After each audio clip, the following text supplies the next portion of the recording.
নমস্কাৰ সুপ্ৰভাত এষ্ট্ৰলাইভ অসমলৈ আপোনালোক সকলোকে স্বাগতম জনাইছো। আজি 25 ফাগুন মঙ্গলবাৰ ইংৰাজী 10 মাৰ্চ 2026।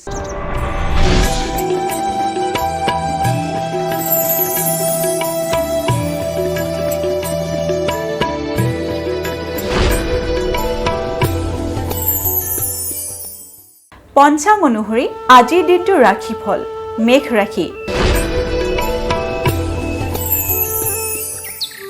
মেঘ ৰাশিৰ ব্যৱসায়ত ক্ষতি। মেঘ ৰাশিৰ জাতক জাতিকাসকলে যদি ব্যৱসায়ৰ লগত জড়িত তেতিয়াহ'লে আজিৰ দিনটোত আপোনালোকে ক্ষতিগ্ৰস্ত হোৱাৰ সম্ভাৱনা দেখা গৈছে।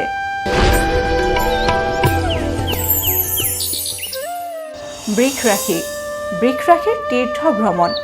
বৃষ ৰাশিৰ জাতক জাতিকাসকলৰ আজিৰ দিনটোত তীৰ্থ ভ্ৰমণৰ যোগে দেখা দিছে।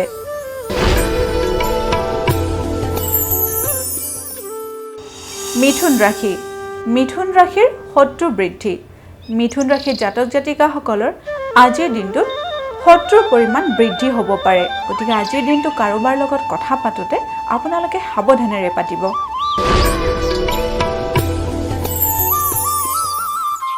কৰ্কট ৰাশি। কৰ্কট ৰাশিৰ বন্ধন বিপদ। কৰ্কট ৰাশিৰ জাতক জাতিকাসকলৰ সম্পৰ্কৰ বন্ধনত আজিৰ দিনটোত বিপদ ঘটিব পাৰে, গতিকে আপোনালোকে আজিৰ দিনটো সাৱধানেৰে চলিব। সিংহ ৰাশি।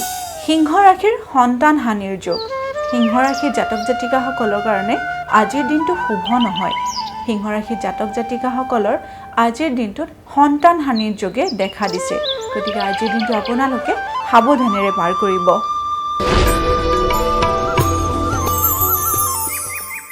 কন্যা ৰাশি। কন্যা ৰাশিৰ শুভ সংবাদ প্ৰাপ্তি। কন্যা ৰাশিৰ জাতক জাতিকাসকলৰ আজিৰ দিনটোত যিকোনো শুভ সংবাদ লাভ হ'ব পাৰে। এইবাৰ আহিছোঁ তুলা ৰাশিলৈ। তুলা ৰাশিৰ চকু পীড়া ভয়। তুলা ৰাশিৰ জাতক জাতিকাসকলৰ আজিৰ দিনটোত চকুৰ ৰোগত ভুগিব পাৰে, গতিকে আজিৰ দিনটো আপোনালোকে সাৱধানেৰে চলিব।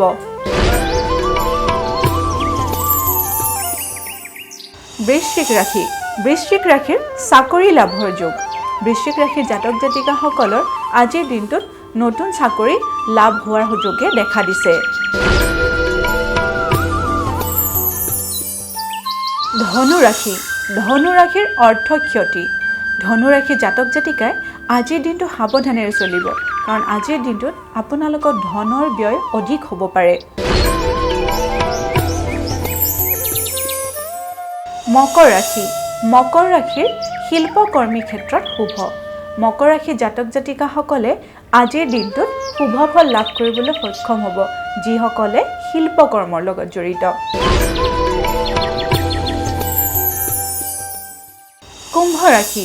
কুম্ভ ৰাশিৰ কাৰ্যক্ৰিয়াত শুভ। কুম্ভ ৰাশিৰ জাতক জাতিকাসকলৰ যিকোনো কাৰ্যক্ষেত্ৰতে আজিৰ দিনটো শুভ দেখা গৈছে।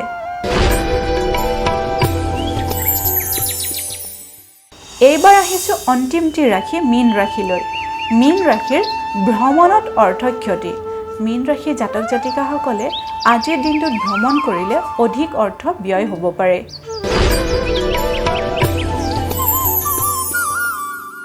এয়াই আছিল আজিৰ দিনটোৰ ৰাশিফল।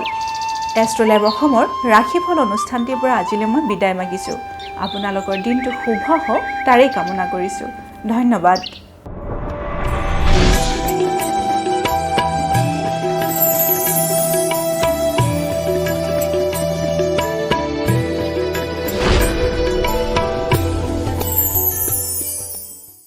এয়াই আছিল আজিৰ দিনটোৰ ৰাশিফল। এষ্ট্ৰলাইভ অসমৰ ৰাশিফল অনুষ্ঠানটিৰ পৰা আজিলৈ মই বিদায় মাগিছোঁ। আপোনালোকৰ দিনটো শুভ আৰু মংগলময় হওক তাৰেই কামনা কৰিছোঁ। ধন্যবাদ।